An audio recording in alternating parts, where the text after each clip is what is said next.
नामांकन के साथ ही दिल्ली विधानसभा चुनाव प्रचार भी आहिस्ता आहिस्ता तेजी आने लगी है और इस बार चुनाव में हम लोग कई रंग अभी से देखने लगे हैं। आरोप प्रत्यारोप के साथ ही जाति, धर्म और क्षेत्र का मुद्दा भी खूब उछल रहा है। कोई पूर्वांचलियों की बात कर रहा है कि पूर्वांचलियों का अपमान हो रहा है, कोई जाट के साथ नाइंसाफ़ी की बात कर रहा है और इन सब के बीच कई नेताओं अपने शब्दों की मर्यादा भी भूल रहे हैं। साथ ही सभी पार्टियां मतदाताओं को जोड़ने के लिए एक से बढ़कर एक लोक लुभावन वायदे भी कर रहे हैं। इन सभी मुद्दों पर बात करने के लिए हमारे साथ हैं उत्तरी पूर्वी दिल्ली के सांसद, दिल्ली भाजपा के पूर्व प्रदेश अध्यक्ष और पूर्वांचलियों के सबसे बड़े चेहरा जो अब दिल्ली के सर्वमान्य नेता बन गए हैं। मनोज तिवारी जी, आपका बहुत बहुत स्वागत है दैनिक जागरण में। दिल्ली का मौसम बड़ा सर्द है, चुनावी मौसम कैसा महसूस कर रहे हैं आप? भारतीय जनता पार्टी के लिए मौसम अनुकूल हो रहा है और आज जब हम आपके सामने बैठे हैं, मैं इस दैनिक जागरण के फोरम से भी पूरी दिल्ली के सभी मतदाताओं को और जो आगे मतदाता बनने वाले हैं उन सभी लोगों को भी, सभी रहवासियों को मैं प्रणाम करता हूं। इसमें कोई दो राय नहीं है कि 2025 में अब दिल्ली भारतीय जनता पार्टी को इसलिए जिताने के लिए आगे बढ़ रही है क्योंकि अब वो दिल्ली को जिताना चाहते हैं। दिल्ली 26-27 साल में लगातार हारी है और ऐसे में संतोष जी, दिल्ली के लोग चाहते हैं कि अब दिल्ली जीते। उसके लिए बीजेपी को एक चांस 5 साल का जरूर देगी दिल्ली की जनता, ये मैं देख रहा हूँ। पिछले लोकसभा चुनाव के बाद भी ये माहौल बना था और आप लोगों का दावा था और शायद आप ही उस समय प्रदेश का नेतृत्व भी कर रहे थे और एक माहौल था, भाजपा का दावा था कि हम इस बार जो है सत्ता का बनवास दूर करेंगे, लेकिन वो हो नहीं पाया था। इस बार ऐसा क्या बदलाव आपको नजर आ रहा है कि आपका दावा है कि भाजपा ही सत्ता में आएगी? देखो, सही मायने में कहें तो 2020 में कमाल का एक बढ़त हुआ था बीजेपी का। आप तो लगातार समीक्षा करते हैं। बीजेपी दिल्ली में 33% से 40% तक पहली बार गई। 40%, 7% वोट बढ़ा और अगर 2015 से 2020 की तुलना करेंगे तो 8% बढ़ा। 33% पे हमारी सरकार भी बनी थी 93 में। तो 7% अगर बढ़त होता है वोट में तो उसके लिए हम तो दिल्ली को बहुत धन्यवाद करते हैं। ये बात सही है कि धीरे धीरे चुनाव दो पार्टियों के बीच हो गया। कांग्रेस बिल्कुल 4% पे चली गई।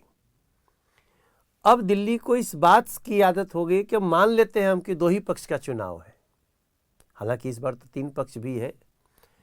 तो इसलिए मेरा मानना है कि इस बार जो हम 33 से 40% पहुंचे हैं, अब यहाँ से आराम से हम 10% और बढ़ेंगे और इस बार 51% के साथ हम लोगों की सरकार बनेगी, ऐसा हमारा विश्वास है। ऐसा लोगों के बातों में, नज़रों में जब हम मिलते हैं तो सब कुछ दिख रहा है।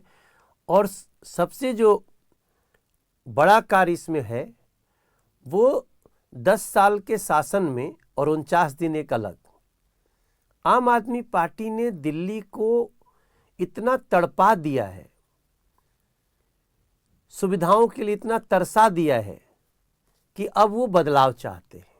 अब बहाने नहीं चलेंगे, अब बदलाव चाहिए, इसलिए हमें आशा है। तो क्या लगता है कि लोकसभा में जितना मत प्रतिशत आप लोग लिए थे, 50 से ऊपर रहा है लगातार दोनों में, तो इस बार विधानसभा में भी भाजपा को उम्मीद है कि 50 क्रॉस करेंगे आप लोग? देखिए, अगर हम दो चुनाव के बाद भी 54% वोट लेके आए, इसका मतलब तो यह है ना कि लोगों ने कमल का बटन दबाया। उनको कमल का बटन दबाने से जरा भी परहेज नहीं है। उन लोगों के लिए अब एक ऐसा अवसर आया है जहां नरेंद्र मोदी जी स्पष्ट कह रहे हैं कि अब हर महिला को 2500 रुपये का हम समृद्धि राशि देंगे दिल्ली के। हम 2000 का वृद्धा पेंशन 2500 करेंगे और जो वृद्धा पेंशन 2018 से बंद हो गया उसको हम शुरू करेंगे। हम हर झुग्गी में एक अटल कैंटीन चलाएंगे जहां 5 रुपए में आपको पौष्टिक भोजन मिलेगा। हम हर गर्भवती महिला को 21,000 रुपया की मुहैया कराएंगे, पौष्टिक खाए, पौष्टिक बच्चा हमारा भविष्य का पैदा हो। बुजुर्गों को 10 लाख रुपए तक का हम फ्री इलाज देंगे, चाहे वो किसी भी कम्युनिटी के हों। वो ऐसा नहीं कि गरीबी रेखा से नीचे ही, केवल मध्यम वर्गीय लोग, कोई भी 70 प्लस बुजुर्ग 10 लाख रुपए का इलाज। ये सारी चीज़ें हमें लगता है कि हमें आराम से 54% तक पहुंचा सकती हैं, मगर हमारे लिए तो यही प्रार्थना है कि हमारे लिए 51% भी बहुत हो जाएगा। आप जिन योजनाओं की बात की हैं, केजरीवाल जी की प्रतिक्रिया आई जब आपका संकल्प पत्र का भाग 1 सामने आया, तो केजरीवाल जी ने कहा कि भाजपा जो है अभी तक विरोध करते रहती थी हमारी योजनाओं को, और आज उसने साबित कर दिया है कि भाजपा भी जो है केजरीवाल के मॉडल को लेकर चुनाव लड़ना चाह रही है, उसके घोषणा पत्र के हिसाब का नकल कर रही है। हमने कभी भी अरविंद केजरीवाल जी की योजनाओं का विरोध नहीं किया। हम लोगों ने एग्जीक्यूशन का विरोध किया कि एग्जीक्यूट क्यों नहीं हो रहा है। यही अरविंद केजरीवाल जी, इन्होंने कहा था बिजली हाफ पानी माफ, आपको भी सुनाई दिया होगा 2013 में। लेकिन क्या दिल्ली के सभी लोगों का बिजली हाफ हुआ? 3 गुना हो गई साहब। जिसकी दुकान है वो कमर्शियल रेट 8 रुपया की जगह 24 रुपया प्रति यूनिट हो गया है। क्या गलती थी दुकानदारों की? किसानों का बोरिंग कमर्शियल हो गया। दिल्ली के किसानों को इतना बड़ा चोट। जो कहा है आपने वो नहीं किया।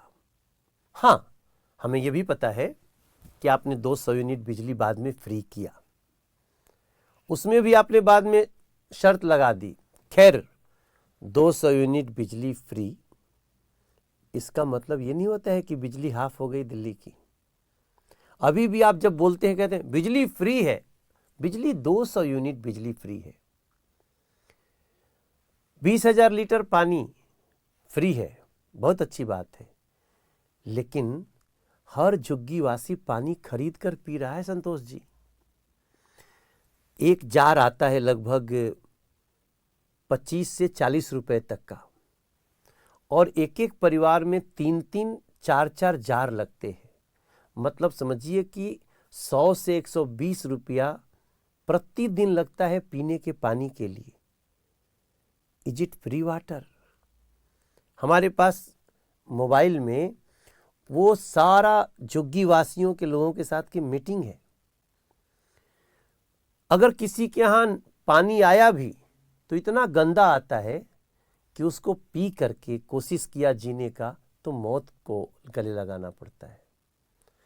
इन सारी चीज़ों में अगर अरविंद केजरीवाल ये कहते हैं कि हम ये करते थे तो बीजेपी विरोध कर रही थी, ना ना ना ना ना, हम तो इस देश के 55 करोड़ लोगों को 5 लाख रुपए का फ्री इलाज देते हैं। हमारा सिर्फ इस बात का विरोध है कि भ्रष्टाचार मत करिए। हमारे बच्चों को, 18 साल के बच्चों को आप शराबी मत बनाइए, उनको शराब पीने की अनुमति मत दीजिए। गली गली शराब की दुकान मत खोलिए, मंदिर, मस्जिद, गिरजाघर, गुरुद्वारा के सामने। हमने इसका विरोध किया। हमने कब कहा था कि आप पूरे दिल्ली के बिजली हाफ कर दीजिए और हम आपका विरोध करेंगे? नहीं कर, हमने तो कहा कि करिए, उन्होंने नहीं किया। अब हम 300 यूनिट बिजली फ्री करेंगे सोलर पावर लगा के। बहुत सारे लोग कहते हैं ना कि टैक्स पेयर का पैसा। यस, हम ये सारी सुविधाओं को देंगे। आज हमारा आया है ना, हम 2500 रुपया प्रति महिला को देंगे दिल्ली में। हम काहे को विरोध करने जाएं? आपने कहा था अरविंद केजरीवाल जी कि हम 1,000 रुपया महीना देंगे, आपने फॉर्म भी भरवाया था, दिया नहीं आपने। मैं दैनिक जागरण के फोरम पे सवाल पूछना चाहता हूं कि क्यों वादा किया था 1,000 रुपया का, जब आपने दिया नहीं। हम इसका विरोध करते हैं कि आप कह के नहीं करते हो। फ्री बिजली देंगे, फ्री पानी देंगे, मतलब जो भी केजरीवाल जी की योजनाएं चल रही हैं उनकी सरकार की, उसको आप कायम रखेंगे। महिलाओं को 2500 रुपये पर, उसको हम नहीं रोकेंगे। प्रत्येक महीने 2500 देंगे। गर्भवती महिलाओं को 21,000, पेंशन में भी वृद्धि। तो इतना फंड कहाँ से आएगा? ये आपने बहुत अच्छा सवाल किया। बीजेपी जो कहती है वो करती है, और जो कहती है ना वही कहती है जो वो कर सकती है। हम स्टेट के बजट का 8%, लगभग 8.2% तक वेलफेयर के लिए प्लान कर सकते हैं। और अगर हमारी नीयत अच्छी है ना, हमारी नीयत भ्रष्टाचार की नहीं है, मैं दिल्ली की जनता से बोलना चाहता हूं, अगर हमारी नीयत भ्रष्टाचार की नहीं है तो 8.2% इतना बड़ा बजट होता है जिससे हम प्रदेश की जनता को बहुत बड़ा वेलफेयर प्लान दे सकते हैं। हमने वही दिया है। तो एक आरोप जो केजरीवाल जी पे लगता है कि उन्होंने जो फ्री बिजली की घोषणा की उसको लागू किया, उससे दिल्ली का जो विकास है वो बाधित हुआ। इसमें कितनी सच्चाई है? फिर उन्होंने बिजली को 200 यूनिट बिजली फ्री किया इसलिए बाधित हुआ ये हम नहीं कहते। उन्होंने करप्शन करी, रेवेन्यू का लॉस किया। शराब घोटाले में ही मान लो जैसे 141 करोड़ आपने माफ कर दिया या 144 करोड़। आपको राइट नहीं है कि आप दिल्ली के लिए जो पैसा आने वाला है आप शराब माफियाओं को दे दो, क्योंकि आपको पीछे से घुमा के पैसा लेना है। आप दिल्ली के सेल्स टैक्स में बहुत बड़ा करप्शन कर लेते हैं। प्रॉब्लम ये है कि आप एमसीडी में आते हैं तो भी आपका वादा धरा का धरा रह जाता है कि हम ये 3 कूड़े के पहाड़ खत्म कर देंगे। सर कहां खत्म हुआ? हमारा शिकायत इस बात का है कि दिल्ली की गलियां टूटी हैं, दिल्ली के छोटी छोटी सड़कों का बुरा हाल है, दिल्ली के फ्लड के नाले भयानक बीमारियां परोस रहे हैं, जल जमाव है। हमारा चिंता ये है। देखिए संतोष जी, 2013 में कहा इन्होंने, अरविंद केजरीवाल जी ने, कि हम 5 साल में यमुना जी को स्वच्छ करेंगे। फिर 2015 में वो आए और जब 5 साल पूरा हुआ तब कहते हैं कि नहीं कर पाए हम। 2020 में 2 साल और दो, हम साथ में डुबकी लगाएंगे। अभी तो लगता है कहेंगे हम वो अंजुरी भर चुल्लू भर पानी में डूब जाए हम।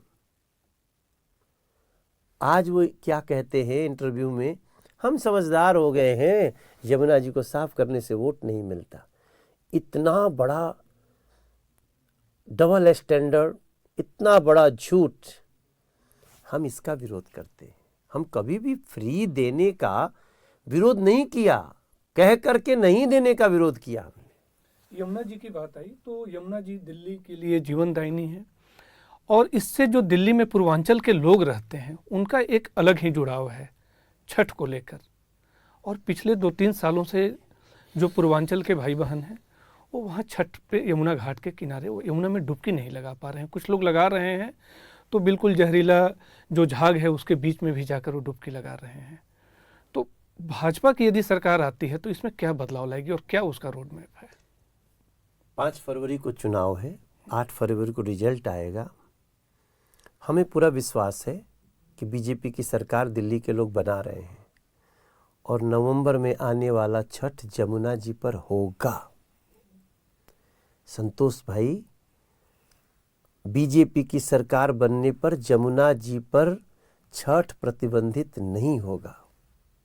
हम यमुना जी की स्थिति विदिन 5 मंथ्स ऐसी कर लेंगे, उस कमिटमेंट के साथ जाएंगे कि हम यमुना जी पर छठ करवाएंगे। तो क्या केजरीवाल जी को भी लेकर आएंगे डुबकी लगवाने के लिए आप लोग? मैं तो चाहूँगा और आप देखिएगा, क्योंकि मुझे पता है जैसे ही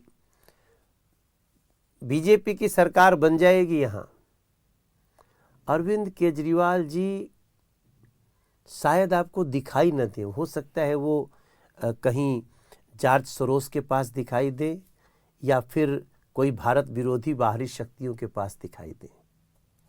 वो आंख नहीं मिला पाएंगे यहाँ के लोगों से, क्योंकि बहुत सारी जो अनियमितताएं और करप्शन हुए हैं ना, वो उस कुर्सी पर बैठने के बाद हमारा भाजपा का कार्यकर्ता बताएगा कि दिल्ली को किस प्रकार से लूटा है अरविंद केजरीवाल जी ने और आम आदमी पार्टी ने। यमुना जी और छठ की बात हुई तो पूर्वांचलियों से जुड़ा एक और हमारा सवाल है कि इस बार के चुनाव में पूर्वांचलियों की इतनी चर्चा क्यों है? नहीं, पूर्वांचल देखिए, पूर्वांचल के लोग दिल्ली की रीढ़ की हड्डी हैं, इसमें कोई दो राय नहीं है कि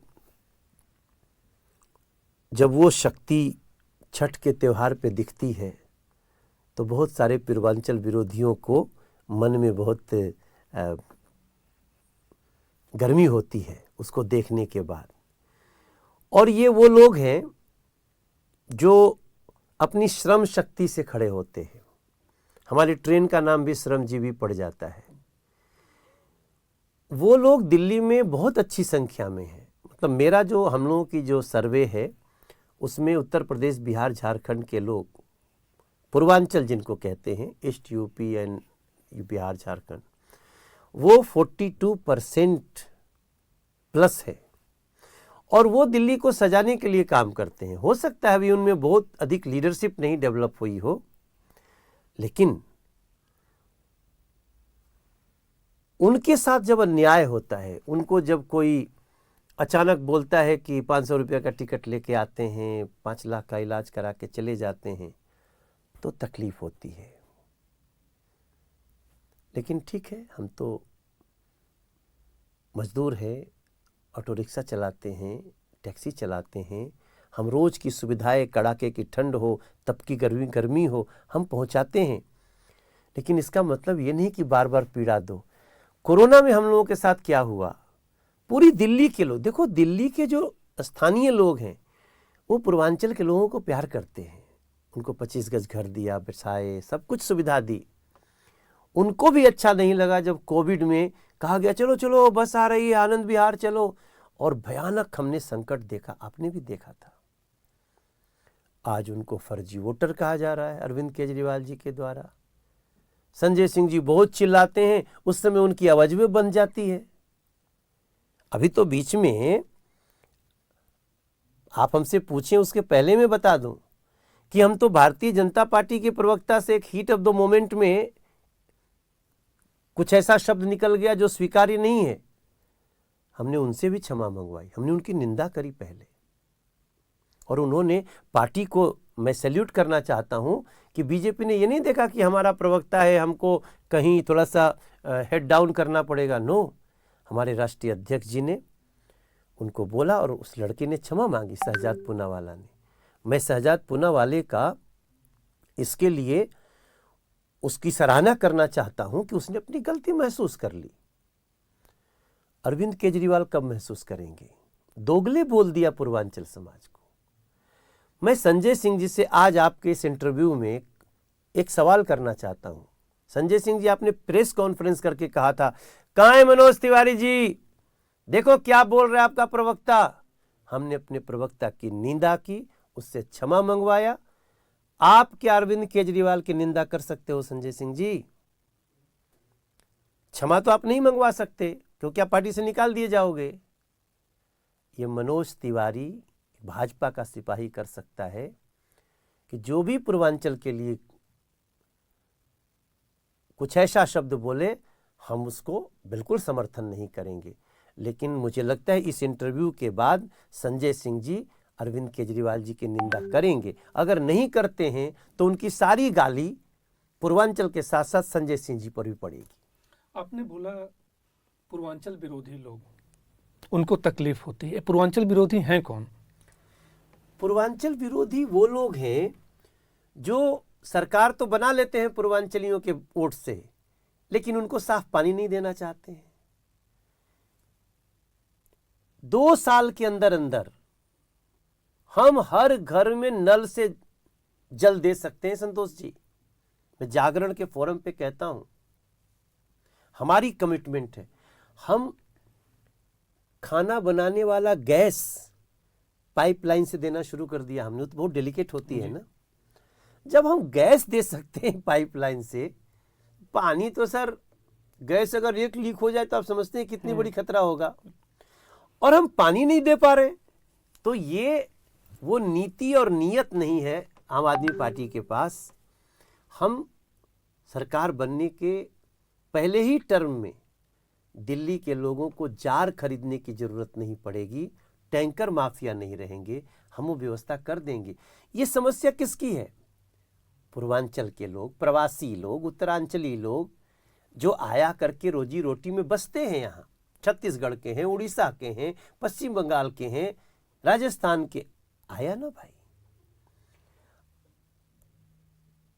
ये जितनी सुविधाओं को छीना है अरविंद केजरीवाल जी ने, चोट तो मैक्सिमम प्रवासियों को हुई है।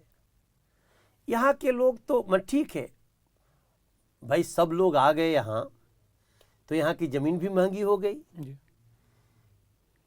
तो कुछ लोगों की जमीनें महंगी बिकी हैं, ठीक है, अच्छी बात है, उनको भी समृद्धि आई है। लेकिन जो साफ पानी नहीं दिया, साफ जमुना जी नहीं दिया, यहाँ तक कि बुजुर्गों का पेंशन रोक दिया, यहाँ तक कि जो मजदूरों का कल्याण बोर्ड बनता है जी। उसको लेकर निकाल करके अपनी पार्टी में खर्चा कर दिया। 135 करोड़ का एक केस आया था, आपको ही पता है। ये सभी को मैं बोलता हूं कि ये पूर्वांचल के विरोधी लोग हैं। जो लोग पूर्वांचली लोग, और उससे भी एक बड़ा शब्द है प्रवासी। आप दिल्ली में देखिए तो 70% प्रवासी लोग हैं सर। वो लोग क्या चाहते हैं सरकार से? वो चाहते हैं हमारे गली तक एक गाड़ी आने की जगह हो, गली टूटी ना हो, पानी का जल जमाव ना हो, पानी साफ आता हो।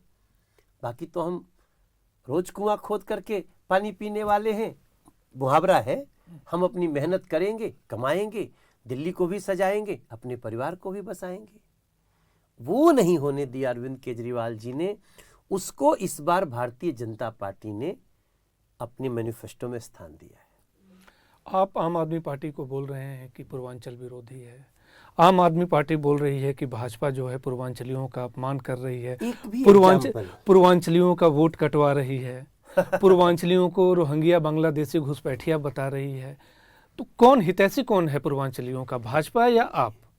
हम तो फर्जी वोटरों का वोट कटवा रहे हैं। फर्जी वोटर,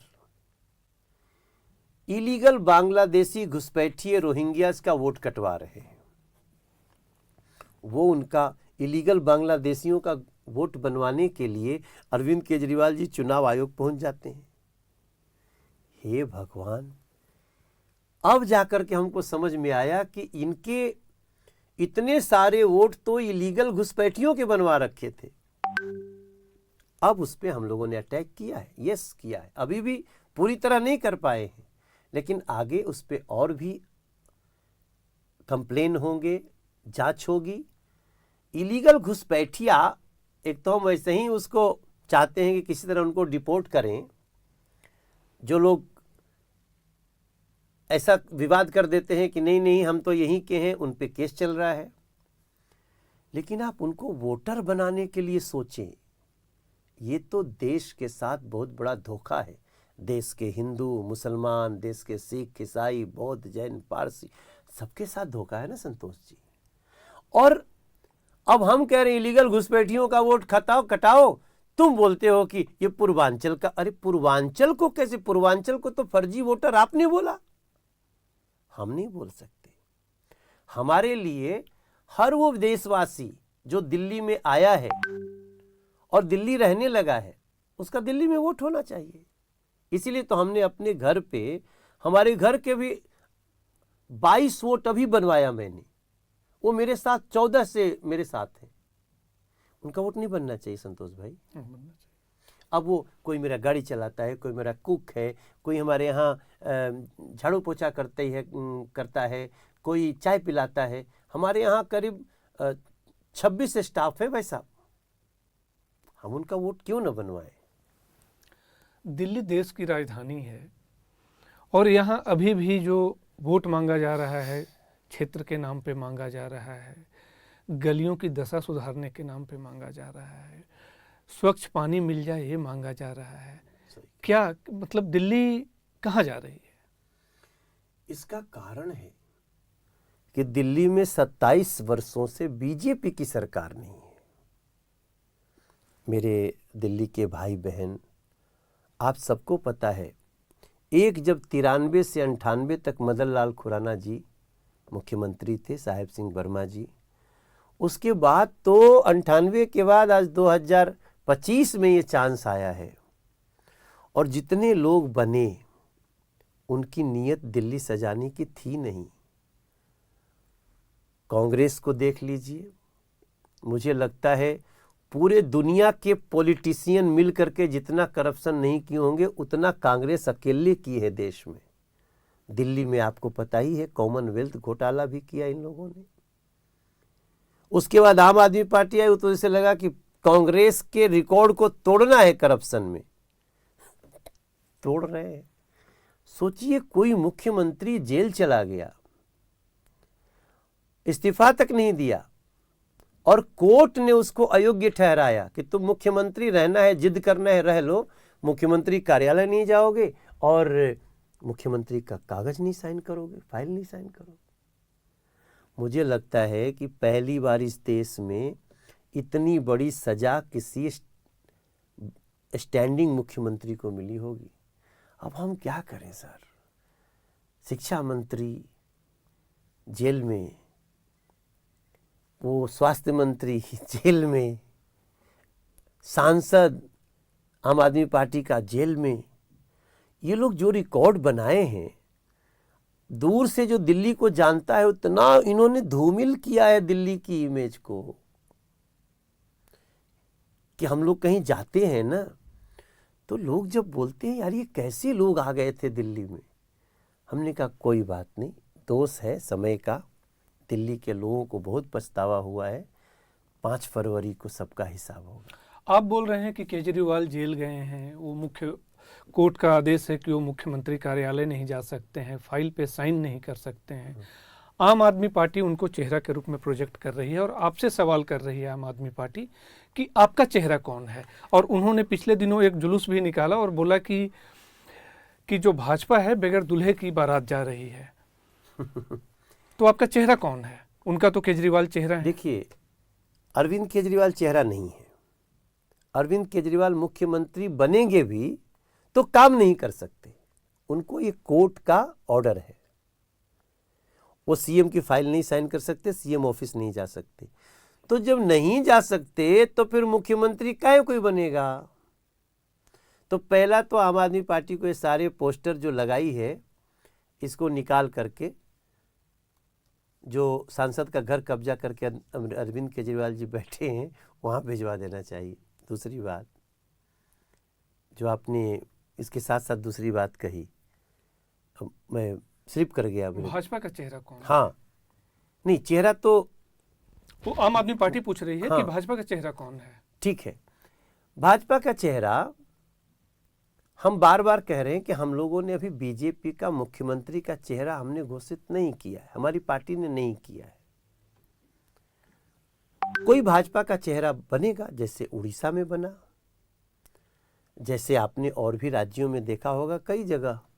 हम असम में भी चेहरा नहीं बताए थे, सरकार बनी तो चेहरा हुआ। लेकिन दिल्ली को दुल्हन समझना ये कौन सी नीति है? आप अपने को दूल्हा समझते हैं। ये आम आदमी पार्टी की सोच। दिल्ली दुल्हन है संतोष भाई, दिल्ली माँ है हमारे लिए। दिल्ली है हमारे लिए माँ जैसी, दिल्ली है हमारे लिए माँ जैसी, माँ को मिल के सजाएंगे। 5 फरवरी का दिन शुभ है, कमल निशान जिताएंगे। दिल्ली है मेरे लिए माँ जैसी। हम तो दिल्ली को माँ समझते हैं सर, ये दुल्हन समझते हैं, घोड़ी समझते हैं। कौन चढ़ेगा?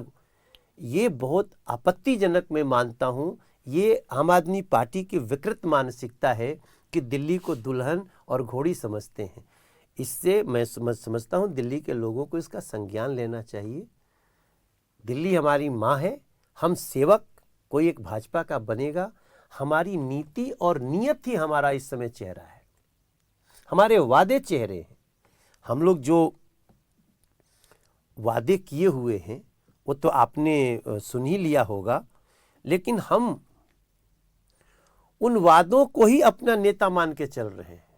2500 रुपया महिला को, 3000 रुपया पेंशन दिव्यांग को, विधवा को, जो 2000 का पेंशन है बुजुर्गों का 2500 करेंगे, जो गरीबों को लाभ नहीं मिलता था आयुष्मान योजना का वो लाभ दिलाएंगे 10 लाख रुपए तक का। तो ये जब हम कर लेंगे, इन सारी चीज़ों को लेकर के हम जाएंगे, उसके आधार पे ही हमारा चेहरा आएगा।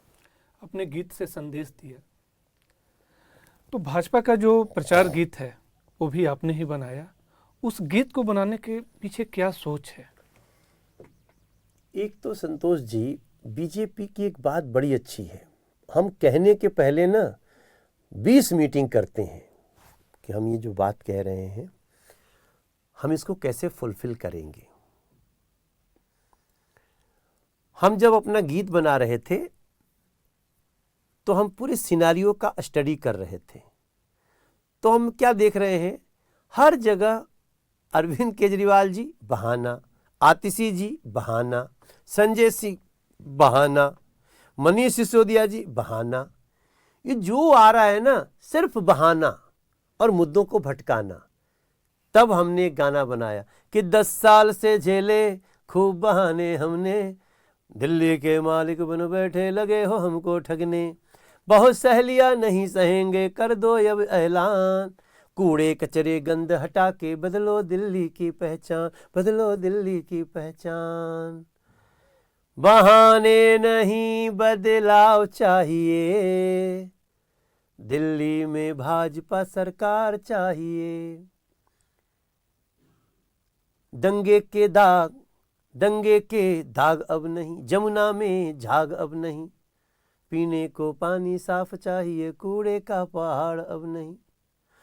हमारे गीत में भी सब वो बातें हैं जो आसानी से गली गली तक पहुंचे, क्योंकि हम मीटिंग करके इसको कैसे रिजोल्व करना है हम ये कह रहे हैं कि झूठ बोलने वालों पे कड़ी प्रहार चाहिए, दिल्ली में भाजपा सरकार चाहिए, परिवर्तन हमको दिल्ली में इस बार चाहिए, दिल्ली में भाजपा सरकार चाहिए। स्वतः दिल, जब मैं इस गीत को गा रहा था स्टूडियो में, तो उस दिन ऐसा हमारा जो लोग इसको और म्यूजिशियन होते हैं तैयार कर रहे थे, उसमें एक जो पहले आम आदमी पार्टी के वोट देते थे, बोले भैया इस गाने ने हमको बदल दिया, हमको कई बात इस गाने से समझ में आई, शायद बहुतों को समझ में आ जाए। आप दिल्ली में बदलाव की बात कर रहे हैं, टिकट वितरण के बाद आपके यहाँ कई क्षेत्रों में आपके कार्यकर्ताओं में नाराजगी है, जो दावेदार थे वो कई जगह बगावत भी कर रहे हैं। तो इस हाल में आप कैसे दिल्ली जीतेंगे? नहीं, ये एक चुनौती आती है, और ख़ास तौर से जो पार्टी जीतने वाली होती है, जिसका बहुत आकर्षण होता है, उसमें ये बात ज़्यादा आती है संतोष जी। और मैं जितने भी हमारे वो लोग हैं जो जिनको टिकट दावेदार थे, वो हम ऐसा नहीं कहते कि हमको कहीं गलती नहीं हुई है, कई जगह सिलेक्शन करने में ऊंचा नीचा हो जाता है, लेकिन हम समझाते रहते हैं, हम उनके घर जाते हैं, उनसे प्रार्थना करते हैं कि आइए थोड़ा सा बड़ा सोचते हैं, दिल्ली इन भ्रष्ट बेईमानों से मुक्त हो जाए, उसके लिए थोड़ा सा त्याग करते हैं। अब टिकट तो एक ही किसी को मिलेगा, और हम ये भी नहीं कह रहे हैं कि हमसे कोई त्रुटि नहीं हुई होगी, हो सकती है त्रुटि, लेकिन वो त्रुटि किसी के लिए जानबूझ के नहीं की गई है। तो मैं आपके फोरम से भी बोलता हूँ, सभी वो लोग जो टिकट नहीं मिलने से दुखी हैं, वो भारतीय जनता पार्टी को अपनी माँ समझते हैं, हमें पता है, और दिल्ली की जनता को उनकी सेवा को ही अपनी पूजा समझते हैं।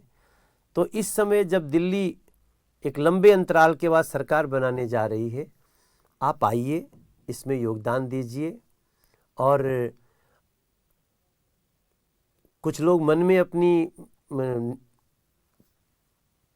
क्या बोलेंगे, अपनी जो है उसके मन में उनके जो भी निराशा होगी, पीड़ा होगी, हाँ पीड़ा शब्द सही है, जो भी मन में जिनके पीड़ा है, तो अभी तो हम लोग जस्ट नॉमिनेशन करा के खाली हुए हैं। आप एक बार मनोज को सूचना दीजिए, हमारे वीरेंद्र सचदेवा को सूचना दीजिए, हमारे पांडा जी को सूचना दीजिए जो हमारे प्रभारी हैं। हम लोग आएंगे और आपके लिए आगे जो अच्छा हो सकता है वो करेंगे। इस संवाद को हम लोग आपके एक संगीतमय मैसेज के साथ समाप्त करना चाहते हैं। आप क्या देंगे जो भाजपा समर्थक हैं, दिल्ली वासी हैं और जागरण के जो व्यूअर हैं डिजिटल पे? नहीं, हम उनको तो हमने 2017 में एक प्रचार का गीत बनाया था और वो गीत बड़ा प्यारा था। इस गीत को भी लोग बहुत पसंद कर रहे हैं। हमारा भाव हमेशा रहता है कि भाजपा दिल में भाजपा दिल्ली में। अब वो समय आ गया है। भाजपा दिल में भाजपा दिल्ली में। हो मिलके चलेंगे, साथ ही चलेंगे, मिलके चलेंगे, खिलके रहेंगे, मोदी कमल तरंग। भाजपा दिल में भाजपा दिल्ली में। झुग्गी झुग्गी जाना है, हर कच्ची कॉलोनी जाना है, बहनों के हाथ में समृद्धि के 2500 रुपए पहुंचाना है। कोई गर्भवती महिला होगी उसको 21,000 मिले, जो बड़े बुजुर्गों के बीमारी में 10 लाख के उपहार मिले। मिलके चलेंगे, खिलके रहेंगे, मोदी कमल तरंग। भाजपा दिल में भाजपा दिल्ली में। छोटी मोटी नाराजगी को पीछे करके जाना है, दिल्ली के बच्चों के भविष्य को चमकाना है। हम चलेंगे संग जवानों के, हम चलेंगे संग किसानों के, गांव से लेके कॉलोनी तक दिल्ली के मतवालों के। दिल से चलेंगे, भाजपा चुनेंगे, मिलके चलेंगे संग, मिलके चलेंगे, खिलके रहेंगे, मोदी कमल तरंग। भाजपा दिल में भाजपा दिल्ली। हमारा गाना पूरा आपने याद दिलवा दिया। हम ये गाना लिखे हुए नहीं है, हमारे को जो याद आ रहा है वो हम, और तुरंत आपने जोड़ भी दिया, जुड़ गया। ये माँ सरस्वती की कृपा है कि आपने चैलेंज दिया, हम जोड़ने लगे और बन गया। वो बिल्कुल नया गीत ही बन गया 2017 के। अब इसको मैं आपके यहाँ आया हूँ तभी आज रात में इसको गा के बनाऊंगा। 2 दिन बाद इस गाने को रिलीज करेंगे। बहुत बहुत धन्यवाद मनोज जी, आपने सभी सवालों का जवाब दिया। उम्मीद है कि आपका मैसेज दिल्ली वासियों तक, भाजपा समर्थकों तक और आपके कार्यकर्ताओं तक पहुँचेगा। बहुत बहुत धन्यवाद, आपको बहुत बहुत शुभकामनाएं। और जाते जाते बोलना चाहूँगा, दिल्ली याद रखे, जो मैंने बोला है ये मोदी की गारंटी है, और मोदी की गारंटी मतलब गारंटी पूरी होने की गारंटी।